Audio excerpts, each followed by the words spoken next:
kuna ma eelmises videos just ütlesin, et mina räägin ainult ägedate inimestega, siis ma olen endale siia saanud kõrvale istuma Elvis Uuki, kes on siis kiirendussõitja ja mina tahaksin tegelikult praegu uurida sinu siis loost kiirendusmaailmas. Et kuidas tuli siis see otsus, et samm siia maailma astuda? Tead, tegelikult see algas nii, et ma tulin alguses seda rada remontima ja siis see seltskond oli selline omajagu huvitav ja sealt kuidagi tuli see samm, et okei, ma nüüd tulen proovin sõita ka. Pisike külge? Jah, täpselt. Aga kui kaua sa siis nüüd oled kokku kiirendus? See on nüüd 3. hooaeg jookseb. 3, okei. Aga ma nüüd mõtlen, et kui sa nüüd lähed starti, siis enne seda, mis aitab sul kõige paremini keskenduda? Kas sul on mingi oma rutiin ka, mis sa teed? Ei ole mitte midagi tekkinud. Mul on alati esimene sõit on räigelt närviline. Et see on selline nagu pinge on enne. Ma mäletan näiteks esimest 2 hooaega, siis oli näiteks, ma ei saanud eelnev öö isegi magada. Oi, ma ei tea, millest see üldse tuli. Aga mingit rutiini sul ei ole, et ma tean, et siin osad inimesed panevad näiteks vasaku kinda enne kätte. Ja olen kuulnud, aga mul ei ole midagi ja sellist ei ole kuidagi tekkinud veel. Et ma olen tegelikult suht värske ka, vaata. Samas tegelikult ei ole ka ju. No ja need 3. hooaeg, aga need on nagu suht poolikud hooajad olnud, et see hooaeg muidugi meil on nii hästi läinud, et me ikkagi sõidame terve hooaja kaasa, et me lähme seda tiitlit jahtima. Väga äge. Mis motiveerib sind igal hooajal tagasi tulema? Motiveeribki arvatavasti see, et see seltskond siin on huvitav, mu meeskond töötab üli hästi koos minuga ja mu toetajad toetavad mind, et eks see ongi, et tahad näidata, et sa oled ikkagi hea selles, mis sa teed. Ja. See on äge. Aga samas, kui ma praegu mõtlen, et kiirendusspordis üldiselt kõige olulisem on kiirus ja turvalisus on ja, siis mis sina arvad, mis on kõige olulisem siis kiirendusspordis? Ma arvan, et ongi see turvalisus. Turvalisus, jah. Just nii.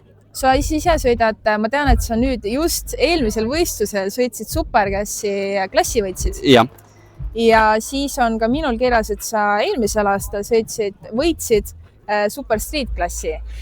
See oli eelmine aasta, tegelikult oli see, et ma sõitsin Super Streeti ainult Speedestil. Speedest? Just, aga kuna Speedest canceldati õhtuks, siis meil tegelikult seda otsest nagu võitu ei tulnud. Okay. Ja järgmine võistlus me tulime juba klass kiiremasse superklassi, aga kuna meil oli see auto oli nagu nii toores selle raja jaoks, et siis ma ei suutnud mitte ühtegi sirget sõitu põhimõtteliselt teha, et esimene sirge sõit oligi minu meelest oli äkki pühapäeva hommikul esimene ajasõit, mis oli nii-öelda sirge, järgmine ma olin juba eliminaatorites ja selle ma kaotasin ja läksin koju. Okei, aga kui sa nüüd peaks võrdlema radasid omavahel, siis Tartu ja Kiltsi, et kus sa veel oled käinud? Ma olengi sõitnud ainult Kiltsil ja Tartus, et ma olen ikkagi värske poiss. Aga ma ütlen ausalt, et mulle meeldib see Kiltsi rohkem, et Kiltsil on ikkagi sul see autol see pidamine ja see liigub ja sa tunned, et see auto liigub, et ma sõidan või tegelikult ju täiesti tänava autoga, aga ma sõidan BMW-ga, E46, 2JZ, seal on jõudu, ma arvan, selle aja jaoks, mis ma sõidan, on selline 800 jõudu äkki.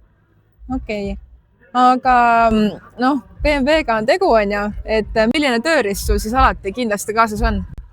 Nipukad. Need on alati kaasas. Okei. No siis vast peab paika äkki see, et alati peab nipukad ja 10 võtti kaasas olema igaks juhuks. Okei, aga nüüd ma küsiks su käest hoopis seda, et mis nõu sa annaksid kiirendusspordiga alustavale siis sõitjale? Huvitav küsimus. Vahet pole, kus sa alustad, aga sea omal mingid eesmärgid kohe alguses nii-öelda paika.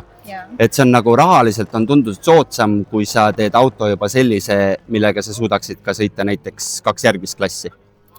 Et mina olen näiteks seda viga teinud, et ma alustasin ju tegelikult nii-öelda 1JZ-iga, manuaalkastiga, siis ma hakkasin seda ehitama, siis see tundus, et on nagu selline siis tuli see 2JZ, nüüd on nii-öelda 8 AP automaatkast. Et see lihtsalt see nagu kulu on nagu väga-väga suur, et pane omale eesmärgid paika, kuhu sa tahad jõuda, mida sõita ja hakka vastavalt sellele oma autot ehitama. Ja nüüd mul on viimane küsimus sulle ja ma loodan, et see ei ole liiga keeruline. Aga see küsimus on järgmine. Kirjelda enda kõige meeldejäävat võistlust 3 sõnaga ja miks just need 3 sõna?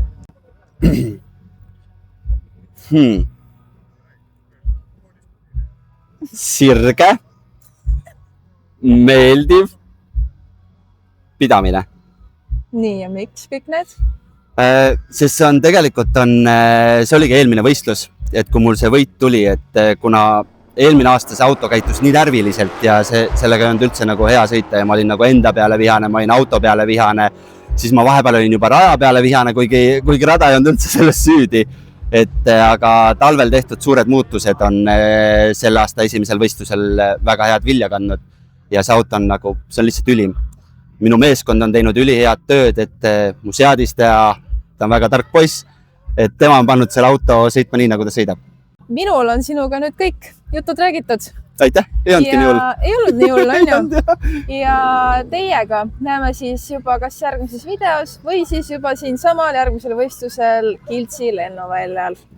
Tšau!